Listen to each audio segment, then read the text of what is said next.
Sir நீங்க இங்க வந்து தங்கும்போது அவ்வளோ பெரிய ஆளு எப்படி இருப்பீங்களோ என்னமோ நினைச்சேன். ஆனா எங்களோட நீங்க தான் சார் சூப்பர். நாங்கெல்லாம் ஒரு வேலையை செய்யறதுக்குள்ள அவங்க என்ன நினைப்பாங்களோ இவங்க என்ன நினைப்பாங்களோ நம்மளை அசிங்கமா நினைப்பாங்களோன்னு யோசிப்போம் சார். ஆனா நீங்க அந்த மாதிரி எதுவுமே நினைக்கலையே சார். மத்தவங்க என்ன நினைப்பாங்க நாம ஏன் யோசிக்கணும்? நமக்கு எப்படி பிடிச்சிருக்கோ அப்படி நடக்கணும். நம்ம கிட்டயே நாமளே போய் சொல்லிக்கிட்டா அப்புறம் இந்த வாழ்க்கையை வாழ்ந்து என்ன பிரயோஜனம்? மனசு சொல்றத கேட்கணும், அப்படியே போய்கிட்டே இருக்கணும். என்ன சுப்பு யோசிக்கிற? சாப்பிட.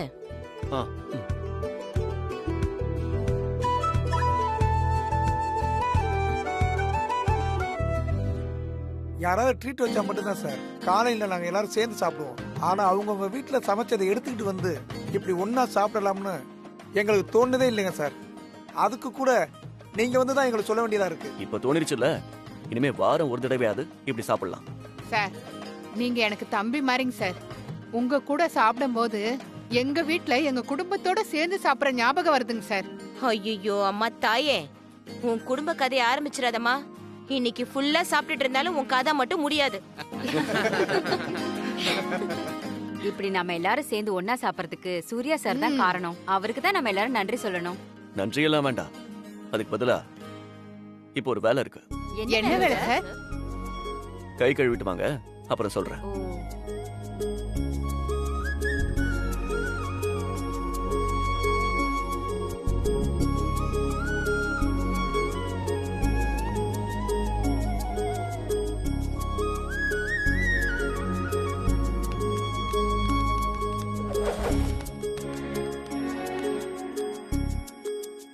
எல்லாரும் சாப்பிட்டாச்சுல்ல? ஃப்ரெஷ்ஷா இருக்கீங்கல்ல? ஃப்ரெஷ்ஷா தான் சார் இருக்கும்.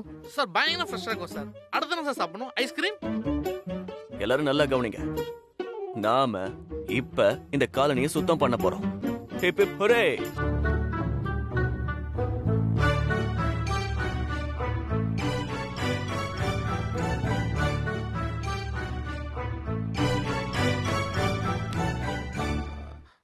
சார் சாப்பாடுல யாரோ விஷ வச்சிட்டாங்கன்னு நினைக்கிறேன் சார். லைட்டா மயக்கமாதிரி வருது சார். சார் இப்பதான் சார் ஞாபகம் வருது. அன்னைக்கு பிரைஸ் கொடுக்க வந்தாரு கவுன்சிலரு. அவர் காலனிக்காக 50,000 ரூபாய் கொடுத்துட்டு போனாரு. அது அப்படியே தான் சார் இருக்கு. காலனியை நாங்க கிளீன் பண்றதுக்கு நேரமே அமையல சார். இதுதான் தப்பு. காலனிய யாராவது ஒரு ஆள் தான் சுத்தப்படுத்தணும்னு நினைக்க கூடாது. நம்ம காலனிய நம்ம எல்லாரும் சேர்ந்து தான் சுத்தப்படுத்தணும். என்னது எல்லாரும் சேர்ந்து கிளீன் பண்ண போறோமா? ப்ரோ என்னால சாப்பிட மட்டும் தான் ப்ரோ முடியும், கிளீன் பண்ணலாம் முடியாது. நீதான் யூத் ஆச்சே, இருடா. சார் 1 மணிக்கு சீரியல் போடுவாங்க, அதை மட்டும் பார்த்துட்டு வந்து கிளீன் பண்ணட்டுமா சார்? கிளீனிங்னு சொன்னதும் ஆளாளுக்கு ஒரு காரணத்தை சொல்லிட்டு ஓடுறீங்களே, யாரும் போக கூடாது. நல்ல சந்தோஷமா சாப்பிட்டீங்கல்ல, அதே மாதிரி சந்தோஷமா கிளீன் பண்ணுங்க. எடுங்க எடுங்க, எல்லாரும் ஆளுக்கு ஒரு விளக்க மாதிரி குப்பை கூட எல்லாம் எடுங்க.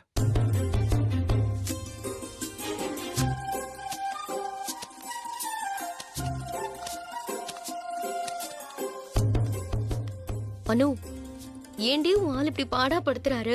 சாப்பிட்டு வீட்டுக்கு போய் என்ஜாய் பண்ணாம இதெல்லாம் தேவையாடி? சூர்யா சார் இப்படி எல்லாம் ரோட்டை பெருக்க சொல்லுவாரு நான் நினைக்கவே இல்ல. அனு, எல்லாரும் பெருக்குங்க சீக்கிரம். அப்ப நீ? நான் தான் சூப்பர்வைசர். உங்க எல்லாரையும் சூப்பர்வைஸ் பண்ண போறேன். நான் பெருக்க தேவையில்ல. நோ நோ, இங்க யாரும் சூப்பர்வைசர் கிடையாது. எல்லாரும் வேலை செய்யணும். அனு, நீயும் தான் வேலை செய்யணும். ஒருத்தர் பெருக்குங்க, ஒருத்தர் ஒட்டடை அடிங்க, ஒருத்தர் குப்பையெல்லாம் அள்ளுங்க. Come on come on quick. சரிங்க சார். சரிங்க சார். நீங்களாம் பிஸியா இருக்கீங்க போல, நான் அப்புறமா வரேன். ஏய், எங்க போற? சார் ஆபீஸ்ல ஒரு ஒர்க் இருக்கு, அதை முடிச்சிட்டு வந்துடுறேன். அந்த வேலையெல்லாம் அப்புறம் பாத்துக்கலாம். இங்க இருக்கிற குப்பையெல்லாம் அள்ளி கவர்ல போட்டு அதை கொண்டு போய் கார்ப்பரேஷன் குப்பை தொட்டில போட்டு வர, அது உன் வேலை. ஒரு வாய் சாப்பாடு சாப்பிட்டது இவ்வளவு பெரிய தப்பாடி? எதுக்கடி சூர்யா சார் இப்படி கொடுமைப்படுத்துறாரு? நானும் தானே வேலை செய்ய போறேன். என்கிட்ட கேட்டா சூர்யா சார் கிட்ட போய் கேளு. தின்னீங்களா? போய் பெருக்குங்க. இந்தா புடி. குடுத்து தொலை.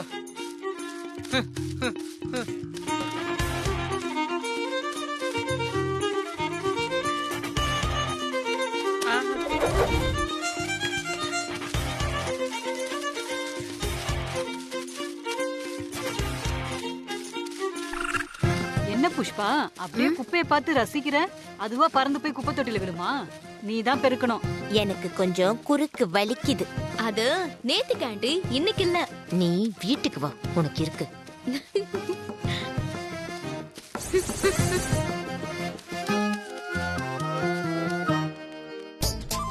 ஆ, இப்ப பாத்தீங்களா இந்த இடம் எவ்வளவு சுத்தமா இருக்குன்னு? ஆமா சார், இப்பதான் பார்க்கவே ரொம்ப அழகா இருக்கு. பார்க்க அழகாதான் இருக்கு, ஆனா குனிஞ்சு நிமிந்து வேலை செஞ்சதுதான் கொஞ்சம் வலிக்குது. சாப்பிட்ட உடனே ஒரு 5 நிமிஷம் இப்படி பிரிஸ்கா வேலை செஞ்சா உடம்புக்கு ரொம்ப நல்லது. அதான் உங்க எல்லாரையும் வேலை செய்ய சொன்னேன். சார் நீங்க வந்ததுக்கு அப்புறம் இந்த காலனியே ரொம்ப மாறி போச்சுங்க சார். முன்ன விட நாங்கெல்லாம் ரொம்ப ஒத்துமையா இருக்கிற மாதிரி தோணுதுங்க சார். ரொம்ப நன்றி சார். ச்சே, இதுக்கெல்லாம் எதுக்கு தேங்க்ஸ் சொல்றீங்க? நம்ம காலனி இது, நாம செய்யலனா எப்படி?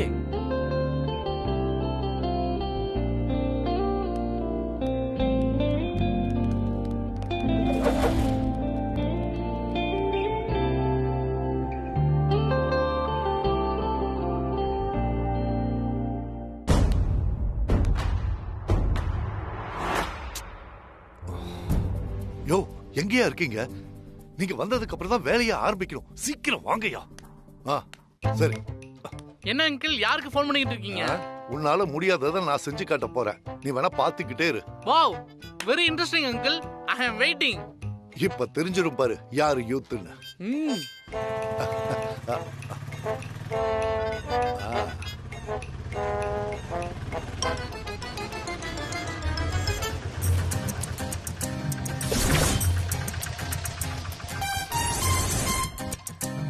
யோ, சீக்கிரமா மேல ஏறி அதை இறக்குங்கய்யா. சரி மெதுவா. ரகுபதி, பாத்து.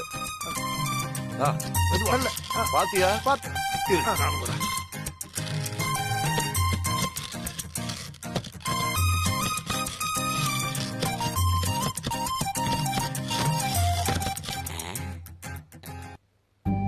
என்ன ரகுபதி இது?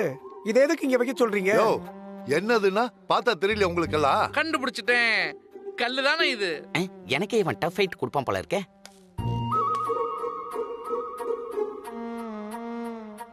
இது என்ன மாப்பிள கல்லு மாதிரி இருக்கு? கரெக்ட், அதேதான். கரெக்டா சொல்லிட்டேன். இதுக்கு தாயா காலனிக்குள்ள இந்த மாதிரி அறிவாளி பொம்பளைங்க 4 பேர் இருக்கணுங்கிறது. ரகுபதி, இங்க எதுக்கு மாப்பிள கல்லு? எனக்கு புரிஞ்சிருச்சு. ஆமா, அதேதான். சும்மா சின்ன பசங்களோட கோலி குண்டு விளையாடிட்டு தண்ணி அடிச்சு கொடுத்துட்டு அப்புறம் ஓட்ட பந்தயம் வச்சு ஜெயிச்சுட்டு நான் யூத்துன்னு சொன்னா நம்பிடுவோமா? யோ, அந்த காலத்துல எல்லாம் என்னையா வழக்கம்? ஒரு பொண்ணை கல்யாணம் பண்ணிக்கணும்னா இந்த மாதிரி கல்ல தூக்கி காட்டணும், அதானே வழக்கம். ஏன் நீங்க உங்க பொண்ணை கொடுக்க போறீங்களா? உங்களுக்கு தான் பொண்ணே இல்லையே, அப்புறம் ஏன் ரொம்ப சட்டம் பேசுறீங்க? அப்படி கேளுங்க அங்கிள். சூர்யா சாருக்கும் சுப்பு சாருக்கும் தானே பிரச்சனை, அதுல நீங்க நடுவுல தலையிடுறீங்க என்ன? அப்படிதான் தலையிடுவேன். சூர்யா சாருக்கும் சுப்புவுக்கும் பிரச்சனைனா எல்லாத்தையும் அவங்க வீட்டுக்குள்ளேயே வச்சுக்கணும். எப்ப ரோட்டுக்கு வந்துட்டாங்களோ அப்ப அதுல தலையிடுறதுக்கு எல்லாருக்கும் உரிமை இருக்கு. ஏன் எனக்கு கூட உரிமை இருக்கு. என்னை யாரும் கேள்வி கேட்க முடியாது. Correct uncle, correct. பாரு, இப்ப சொல்றேன் கேட்டுக்கங்க. அந்த சூர்யா மட்டும் இந்த கல்ல தூக்கி காட்டட்டும், அப்ப சொல்றேன்யா அவரு யூத்துன்னு. அப்புறம் ஒத்துக்கிறேன்யா அவருதான் மாப்பிள்ளன்னு. அப்பா, நீ ஒத்துக்கிட்டா என்ன, ஒத்துக்கலன்னா என்னப்பா? அணுவுக்கு அவரை பிடிச்சிருக்கு, சூர்யா சாருக்கு அணுவை பிடிச்சிருக்கு. இதுல உனக்கு என்னப்பா பிரச்சனை? கோழி கூவியா பொழுது விடிய போது. பொண்ணு விட்டானு வைய. தெரியாம தான் கேக்குறேன், நீ எதுக்கு இவ்வளவு சவுண்ட் கொடுக்குற? ஒண்ணு பண்ணு, அந்த சூர்யாவை ஒத்துக்க சொல்லு. என்னால இந்த கல்ல தூக்க முடியல, ஆனா எனக்கு அணு வேணும்னு கெஞ்சி கேட்க சொல்லு. அப்ப நான் இதுல இருந்து விலை கேட்கிறேன். சொல்லுவாரா உங்க சூர்யா சாரு? உங்க தகுதி என்ன, அவர் தகுதி என்ன, கொஞ்சம் பார்த்து பேசுங்க ரகுபதி. யோ, அப்ப இந்த கல்ல தூக்கி காட்ட சொல்லியா? இதெல்லாம் எத்தனை சினிமால பாத்திருக்கோம். இப்ப அவங்கள வந்து அதை தூக்கு இதை தூக்குன்னுட்டு. இதெல்லாம் சினிமால தானே பாத்திருக்க, நேர்ல பார்த்தது இல்லல. நான் பாத்திருக்கேன். சின்ன வயசுல இதே மாதிரி மாப்பிள்ளை கல்லு ஊருக்கு ஒண்ணு இருக்கும். அத தூக்குனா தான் அன்னைக்கெல்லாம் கல்யாணமே நடக்கும். அப்பா, அப்படின்னா நீ இந்த மாதிரி கல்ல தூக்கி தான் கல்யாணம் பண்ணியாப்பா? யாரு, உங்க அப்பாவா? ஏப்பா சம்பத்து, என்னப்பா இது? உன் ஆசைக்கு ஒரு அளவே இல்லையா? உங்க அப்பாவால செய்ய முடிஞ்சதெல்லாம் ஒன்னே ஒண்ணுதான், உதார் விடுறதான். எங்க அப்பாவை நீங்க நல்லா புரிஞ்சு வச்சிருக்கீங்க அங்கிள். Super uncle. யோ, நீங்க என்ன வேணா பேசுங்கயா. இதுதான் நான் வைக்கிற சேலஞ்ச். இந்த காலனி சார்பா நான் வைக்கிற சேலஞ்ச். இந்த காலனி சார்பா சவால் வைக்கிறதுக்கு நீங்க யாரு? நீங்க உங்க சார்பா மட்டும் பேசுங்க. சரியா, இதுதான் என் சேலஞ்ச். இந்த கல்லை யாரு தூக்கி காட்டுறாங்களோ அவங்க தான் நிஜமான யூத். ஒரு பொண்ணை கட்டுறதுக்கு அவனுக்கு மட்டும் தான் தகுதி இருக்கு. இதுதான் என்னோட தீர்ப்பு. அப்பா நீ சும்மா பேசினா கூட யாரும் கேட்க மாட்டாங்கப்பா. இவ்வளவு சீரியஸா பேசினா யாருப்பா மதிப்பா? நான் மதிக்கிறேன். இப்ப இந்த கல்லை நான் தூக்கி காமிக்கிறேன்.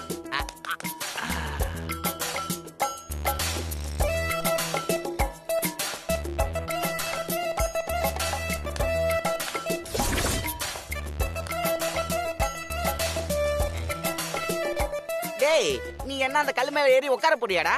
அந்த கல்லை தூக்கணும்டா லூசு பாயில.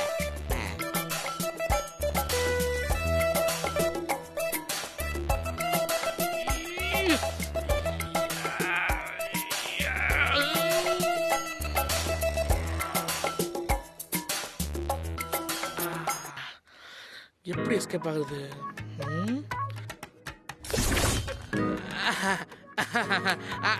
ஐ திங்க் என்னால முடியாதுன்னு நினைக்கிறேன். இப்படி முடியாதுன்னு சொல்றதுக்காடா இவ்வளவு நேரம் சீனை போட்ட?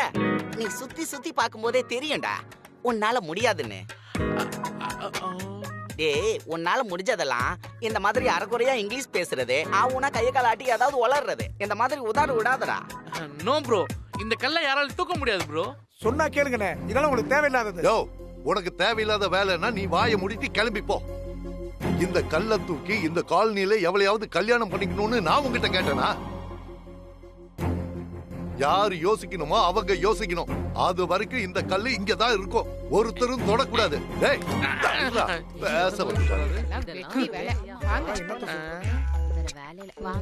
எப்படி தூக்குறது? டேய் இன்னும் ஏன்டா இங்கே நிக்கிறப்படா? என்னை பத்தி ரொம்ப பெருமையா பேசுனீங்க ப்ரோ. ரொம்ப thanks bro.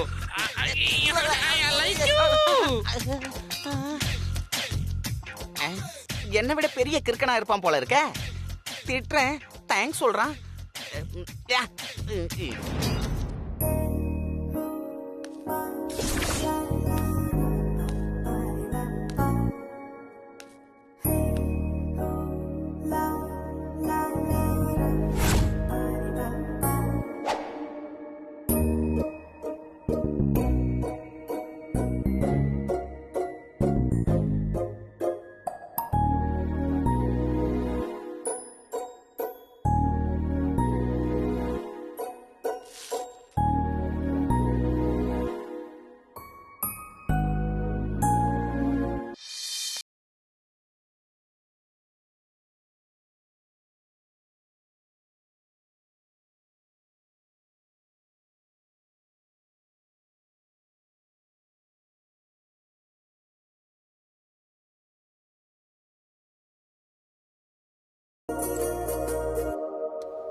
Subbu, காலனியே Surya sir பின்னாடி நிக்குது போல. சும்மா சொல்லக்கூடாது சூர்யா சார. வந்த கொஞ்ச நாள்லயே எல்லாருக்குமே அவரை பிடிச்சு போச்சு. நல்ல முகராசி. எல்லாருக்குமே இப்படி அமையுமா என்ன? என்ன சுப்பு எதுவுமே பேச மாட்டேங்கிற? இதெல்லாம் ஒரு நாள் 2 நாள், வாழ்நாள் பூரா இப்படி இருக்க முடியுமா? அதான் யதார்த்தம். இந்த யதார்த்தத்தை புரிய வைக்க தான் நான் அவருக்கு சேலஞ்ச் பண்ணேன். அது புரியாம 1 நாள் ஜெயிச்சிட்டார், 2 நாள் ஜெயிச்சிட்டார் நீ உளறிட்டு இருக்க. நான் ஒன்னும் உளரல சுப்பு. 1 வாரம்னு இல்ல சுப்பு. வாழ்க்கை பூரா அணுக்காக இதே மாதிரி சந்தோஷமா வாழ்வேன்னு காலனில எல்லார்கிட்டயும் அவர் சொல்லியிருக்காராம். சுப்பு, சூர்யா சார் அணு மேல வச்சிருக்க பாசம் ரொம்ப நிஜமானது. இல்லனா ஒருத்தரால இவ்ளோ தூரம் இறங்கி வந்து நம்மள மாதிரி ஒரு காலனில எல்லாம் வாழ முடியுமா சுப்பு? நாமளே அந்த இடத்துல இருந்திருந்தாலும் அவ்வளவு சொத்து பத்து எல்லாத்தையும் விட்டுட்டு வசதியே இல்லாத இந்த இடத்துல வாழ்வோமா என்ன? நிச்சயமா செய்ய மாட்டோம் சுப்பு. அது மட்டும் இல்ல சுப்பு, அன்னைக்கு தேவநந்தினி சேலையோட நூல் வாங்கினதை பத்தி சொன்னியே, சூர்யா சாருக்கு சரியான நூல் கண்டுபிடிக்க தெரியல, நான் தான் கண்டுபிடிச்சேன்னு. அது கூட சூர்யா சார் உனக்காக விட்டு கொடுத்ததுதான் சுப்பு.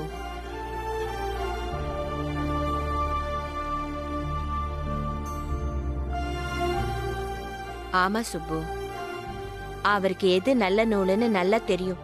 அவர் உனக்காக தான் அப்படி சொன்னாரு. அது கூட அவர் தற்செயலா பங்கஜம் கிட்ட சொல்லும் போது நான் கேட்டது கூட அவருக்கு தெரியாது. அவர் ஏன் அப்படியெல்லாம் செஞ்சாருன்னு நீ கொஞ்சம் யோசிச்சு பாரு சுப்பு.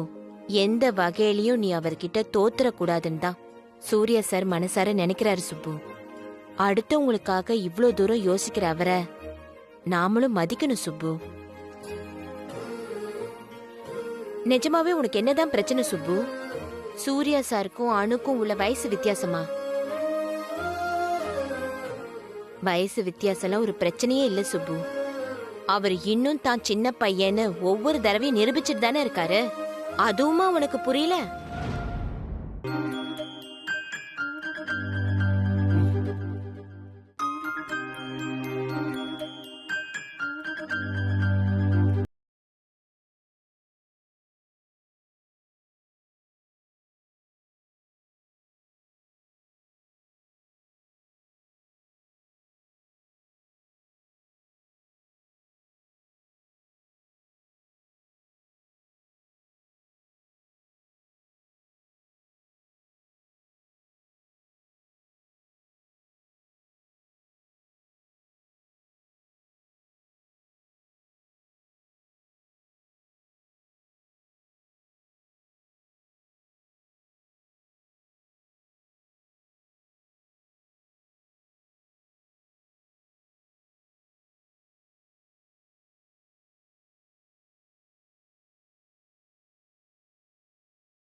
சுப்புக்கு என்ன இடம் இருக்குன்னு நாம தாண்டி அதுக்கு புரிய வைக்கணும்.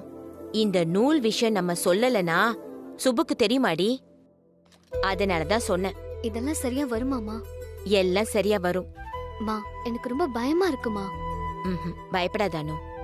இனிமே சுப்பு வீட்டை விட்டுலாம் போகாது. ஒரு தடவை அது வெளிய போய் நாம படுற கஷ்டத்தெல்லாம் அது கண்ணால பாத்துருச்சுல, அதனால இன்னொரு தடவை அந்த தப்ப அது செய்யாது. நீ பயப்படாம இரு. என்னமோமா, ஆனா அப்பாவோட சம்மதம் தான் எனக்கு ரொம்ப முக்கியம். மத்ததெல்லாம் அப்புறம் தான்.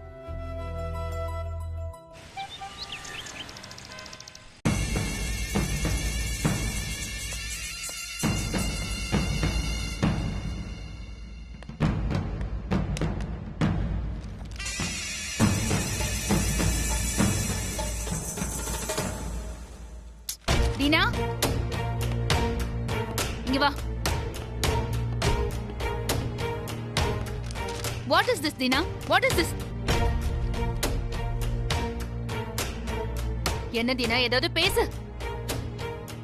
25,000 தேவநந்தினி சாரீஸ்க்கு ஆர்டர் வந்திருக்கு.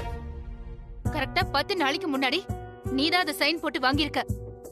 இதை நீ ஃபாலோ பண்ணியா இல்லையா? சாரி மேம், சுத்தமா மறந்துட்டேன். வாட்? மறந்துட்டியா?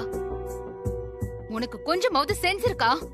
25,000 சாரீஸ்னா மொத்த வேல்யூ எவ்வளவு கோடின்னு உனக்கு தெரியுமா? இந்த லாஸ் யார் பேர் பண்ணிக்கிறது? ஈஸியா சாரி மேம்னு சொல்லிட்டு இருக்க. Are you out of your mind? Ma'am, actually இது என்னுடைய ஜாபே இல்ல, அனுடைய ஜாப். ஃபேக்ஸ் வந்துச்சு, அதை ரிசீவ் பண்ணேன், அவ்வளவுதான். அப்பவே அனு டேபிள்ல வச்சுட்டேன். அதுக்கப்புறம் என்ன நடந்துச்சுன்னு எனக்கு தெரியாது மேம். என்ன தெரியாதா? இத பத்தி நீ அனு கிட்ட அப்டேட் பண்ணியா இல்லையா? நீ தானே ஃபேக்ஸ் ரிசீவ் பண்ண. அப்ப அனு கிட்ட அப்டேட் பண்ண வேண்டியது உன் வேலை தானே. நீ சொல்லாம அவளுக்கு எப்படி தெரியும்? மேம், அவ ஆபீஸ்க்கே வரதில்ல, வேலைக்கு வராளா இல்லையான்னு கூட எனக்கு தெரியல. அப்புறம் எப்படி மேம் நான் அவளுக்கு சொல்றது? இன்னொரு விஷயம் மேம், லாக் என்ட்ரியில இந்த ஆர்டரை நான் என்ட்ரி பண்ணிட்டேன். அனு அதை பார்த்துருக்கணும், நீங்களும் அதை பார்த்துருப்பீங்கன்னு நினைச்சேன். ஓ, அப்போ இந்த ஆர்டர் மிஸ் ஆனதுக்கு நான் தான் காரணம்னு சொல்லிட்டு இருக்கியா? நோ நோ நோ மேம், நான் அப்படி சொல்ல வரல. என் வேலையை நான் கரெக்டா செஞ்சுட்டேன்னு சொன்னேன், அவ்வளவுதான். Okay Deena, I will manage. ஆனா இது பெரிய லாஸ். ஏன்னா நாளைக்கு சூர்யா சார் இத பத்தி கேட்டாருன்னா, இப்ப என்கிட்ட பேசின மாதிரி அவர்கிட்ட பேசுறவளை வச்சுக்காத. அப்புறம் அவர் டென்ஷன் ஆகி உன்னை திட்டினாலும் திட்டிடுவாரு. சோ அவர் என்ன சொன்னாலும் அமைதியா சாரி சார்னு சொல்லிட்டு போ. அதுதான் உனக்கு நல்லது. என்ன மேம் புதுசா சொல்ற மாதிரி சொல்றீங்க? நான் எப்பவும் அதை தானே மேம் பண்றேன்.